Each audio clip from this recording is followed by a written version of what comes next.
I had someone reach out and ask me to talk about hiring and firing. They work in a smaller salon and they are a new owner and they're struggling. And, I haven't actually had tons of experience with this. I have had some. And I would just say, just to be very direct, kind but very direct. I was in a situation where I inherited the staff when I was managing a day spa, and there was a girl.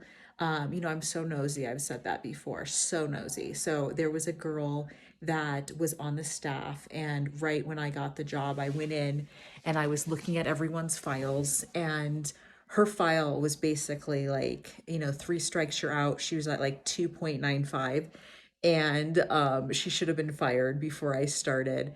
But I brought her into the office and I said, you know what? I'm looking over your file. Doesn't look good, but we're going to start with a clean slate. And part of me looks back on that and just thinks, I think, I should have just got rid of her because she was such a problem.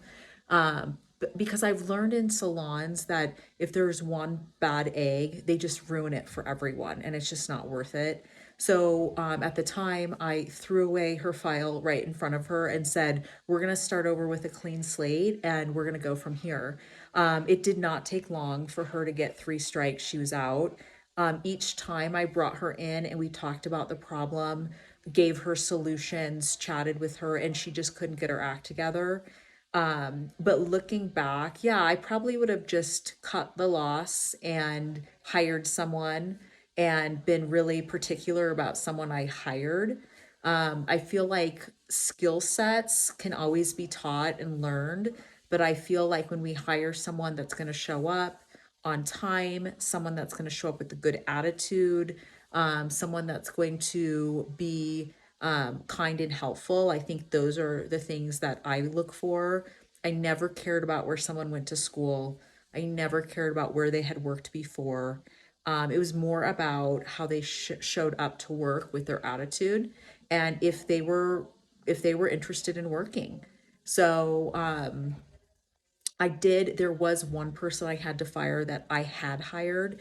And that was very awkward because I truly, really liked her and appreciated her. And she was a very hard worker, but she just was causing unnecessary drama.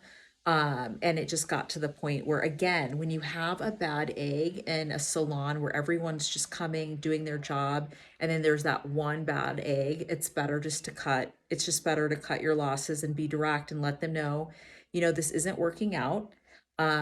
Usually the line that I would use back then that I think it's pretty true is if it's not working out for you, it's usually not working out for them either. So I'd usually say, this isn't working out on my side. How's it going on your side? And then there'd usually be some complaints. And I'd just say, it sounds like we're just not a good fit. Let's just move it along and kind of make it more of a mutual decision. So, anyway, hopefully this has helped. But honestly, you're in such a hard position when you're the salon owner and you have employees. I mean, it's so hard. I think more and more of us are realizing how hard that is. So, hang in there, do your best, and let us know how it goes.